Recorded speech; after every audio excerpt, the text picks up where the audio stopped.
Hey, if you're enjoying our content, please take a moment now and subscribe and like. Something I've been wondering, are you allowed to have a second passenger on an e-bike? Yeah, so let's look at the two categories. You've got bicycles and you've got scooters or motorcycle styles. The passenger also by law has to be 16 and wear a helmet. So that is really important for you to know. In terms of bicycles, there is nowhere on the laws that said that you can't have a passenger on a bicycle. Like there's that gray area where if you've got a bicycle and then you've got a child carrier on the back, technically, the way that I see the law, that's not allowed, although you are allowed to pull trailers with bicycles or scooters. There's no law that says you can't do that. It can void warranty, but again, but there's one bicycle. It's the emmo parallel.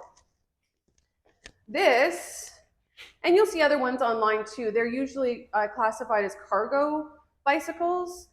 And see how the seat, sorry, I can't pull it up, but the seat's obviously bigger on a parallel. That can clearly fit two bums, but it also comes with passenger foot pegs. So scooters and motorcycles, yes, no problem. Mobility scooters, no, because there's only one seat. So yeah, you can. Actually, I'm going to show you one other one.